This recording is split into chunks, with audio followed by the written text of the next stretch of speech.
Hello friends, welcome to Vidyadani DG. दोस्तों, आज का हमारा टॉपिक है संविधान की अनुसूचियां। तो आइए हम देखते हैं।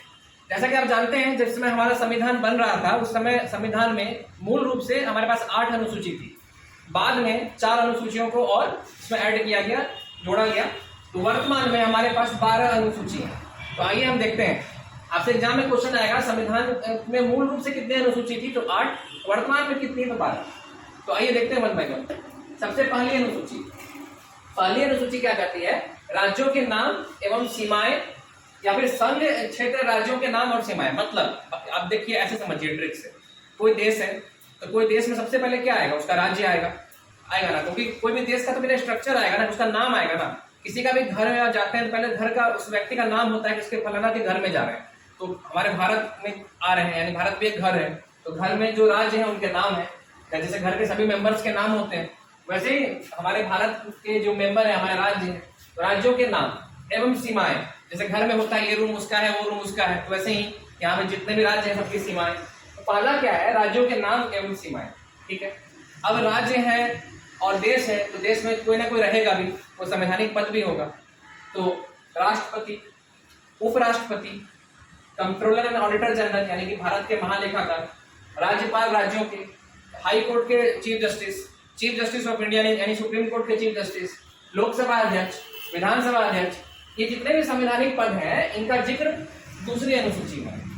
मतलब पहले एक आपका राज्य का नाम, जब नाम हो गया तो उसमें कौन रहेगा, या देश का नाम कौन रहेगा, तो उसमें इतना सारा पोस्ट है, वो लोग रहेंगे। अब ये लोग जब रहेंगे तो कुछ ना कुछ काम भी करेंगे, जॉब भी करेंगे, अपना अपना कर्तव्य निभाएंगे। तो कर्तव्य निभाएंगे ईमानदारी से ना, बेईमानी से तो नहीं निभाएंगे। तो उसके लिए शपथ का प्रावधान है। अनुसूची 3 में, जो अनुसूची 2 में जितने व्यक्ति हैं उनके लिए ही शपथ का प्रावधान है। ठीक है। अब अनुसूची 4 क्या कहता है? देखिए 1 2 3 समझ जाइए पहले कि सभी का नाम, राज्य का नाम, देश का नाम, फिर राष्ट्रपति, उपराष्ट्रपति, सीएजी, इतना सारे पोस्ट, फिर सभी पोस्ट को शपथ दिलाया जाएगा कि आप अपना कर्तव्य अच्छे से निभाइए। ठीक है, ये 3 हो गया, ग्रुपिंग में पढ़ेंगे। फिर चौथा क्या है? राज्यसभा के लिए सीटों का आवंटन। यानी कि भारत में जो जितने राज्य हैं और जितने केंद्र शासित प्रदेश हैं, जिसमें कि दिल्ली और पुडुचेरी में विधानसभा है, तो जहां जहां विधानसभा है वहां राज्यसभा का सीट होगा। तो राज्यसभा से सीटों का जो आवंटन होता है उसके लिए जिक्र अनुसूची 4 में। ठीक है।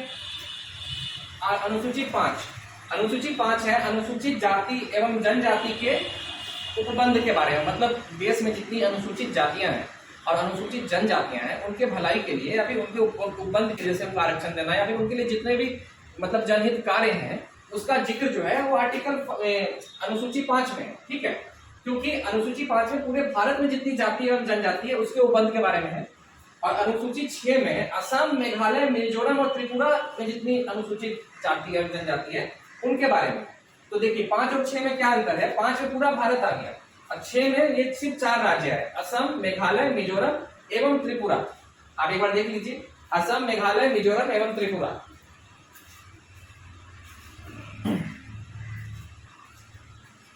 तो आप देख सकते हैं कि 1 में है राज्यों के नाम, 2 में है संवैधानिक पद, 3 में उनका शपथ है, 4 में राज्यसभा की सीटों का आवंटन, 5 में अनुसूचित जाति एवं जनजाति, 6 में है असम, मेघालय, मिजोरम एवं त्रिपुरा की अनुसूचित जनजाति। ठीक है। आप न्यूज में सुने होंगे अरुणाचल प्रदेश अनुसूची 6 में आना चाह रहा था, क्योंकि जो राज्य इस अनुसूची में है 6 में, इनके लिए आदिवासियों के कल्याण के लिए विशेष प्रावधान है। असम, मेघालय, मिजोरम, त्रिपुरा के लिए विशेष प्रावधान है। तो अरुणाचल प्रदेश आना चाह रहा था ताकि उसके लिए विशेष प्रावधान हो। जस्ट लाइक देखिए 5 में पूरा भारत आ गया और 6 में ये 4 राज्य है। जैसे कि स्कूल में आप देखते होंगे, एक तो नॉर्मल क्लास होती थी और एक एक्स्ट्रा क्लास होती थी कमजोर बच्चों के लिए। तो आप सोचिए, अगर आप 2 क्लास कर लेंगे तो आपका कंसेप्ट बिल्कुल क्लियर हो जाएगा। तो एक तो आप जो रेगुलर क्लास किए वो भी है, प्लस एक्स्ट्रा क्लास में, तो जस्ट लाइक वैसे ही यहाँ पे इसमें तो सभी आ गए, इसमें सिर्फ ये 4 है। ठीक है। एग्जाम में क्वेश्चन पूछेगा कि इनमें से कौन अनुसूचित 6 में नहीं है। तो असम, मेघालय, मिजोरम और त्रिपुरा है, इसके अलावा जो भी रहेगा नहीं। याद कर लीजिए, तो इसको याद करना पड़ेगा, असम, मेघालय, मिजोरम एवं त्रिपुरा। ठीक है। अब हम आते हैं अनुसूची 7वीं अनुसूची क्या कहता है? संघ एवं राज्य सूची। आपको मैंने संविधान के स्रोत में समवर्ती सूची के बारे में पढ़ाया था कि समवर्ती सूची हम ऑस्ट्रेलिया से लिए हैं, जिसमें कि कुछ सूचियां राज्य सूची होती है, कुछ देश की सूची मतलब केंद्र सूची होती है, कुछ समवर्ती होती है जो कि राज्य और केंद्र दोनों लेके चले। जैसे कि आपकी केंद्रीय सूची में फॉर एग्जांपल विदेश मंत्रालय, डिफेंस मिनिस्ट्री, रेल मिनिस्ट्री हो गया, एयरपोर्ट हो गया, ठीक है, फिर आपका अंतरिक्ष मंत्रालय हो गया। और वैसे राज्य सूची में आपका जैसे पुलिस हो गया, पंचायत हो गया, और समवर्ती जो शिक्षा हो गया, स्वास्थ्य हो गया, जो कि दोनों के पास तो पढ़ाए थे। तो आइए देखते हैं इसका जिक्र जो है अनुसूची 7 में है। संघ अनुसूची में यानी केंद्रीय अनुसूची में कितनी वर्तमान में कितने लिस्ट है, मतलब कितने हैं? तो 100 है। जब संविधान हमारा बन रहा था उस समय 97 विषय को संघ की अनुसूची में यानी कि केंद्रीय अनुसूची में रखा गया था।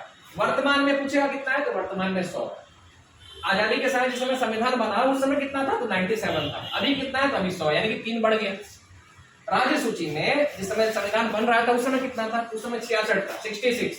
अभी कितना है, तो अभी 61 है। यानी कहीं ना कहीं 5 मतलब सूचियों को रद्द किया गया है, ठीक है, जो कि राज्य से उठा के साथ केंद्र में डाल दिया गया होगा, तभी तो यहाँ संख्या बढ़ गया, यहाँ घट गया।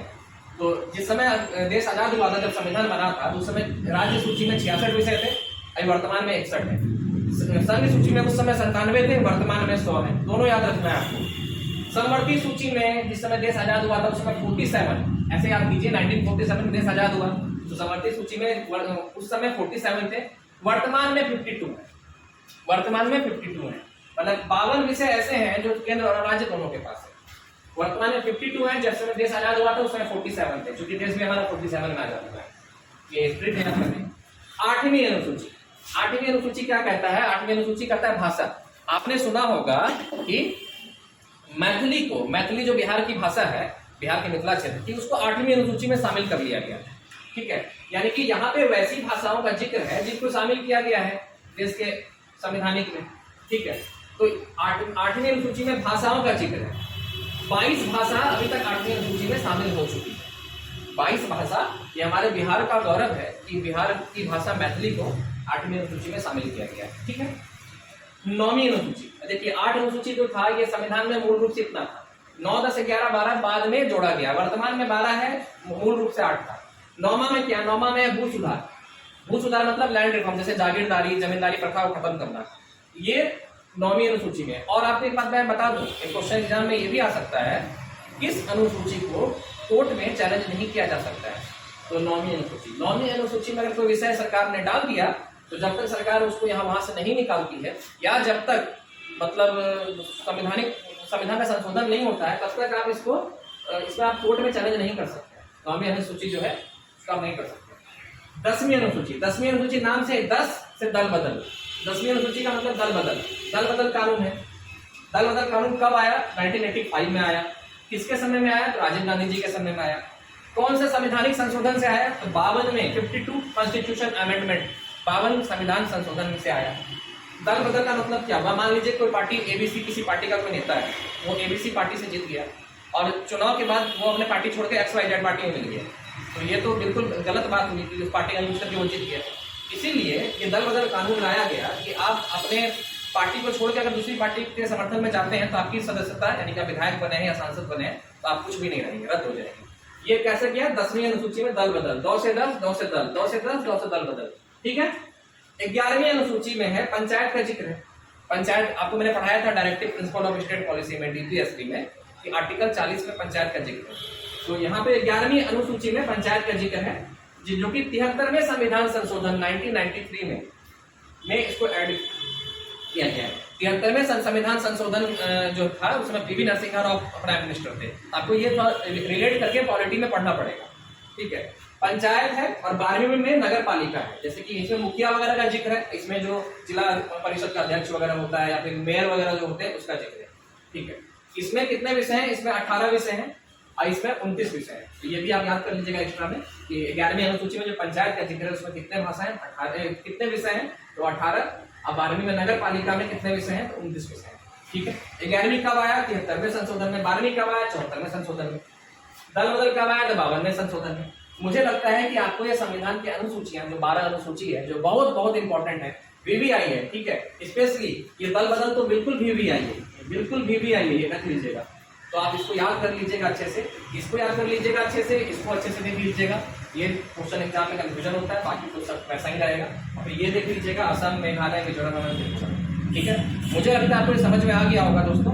नेक्स्ट क्लास में इसके आगे का वीडियो बनाएंगे, तब तक आप देखते रहिए हमारा चैनल विद्या।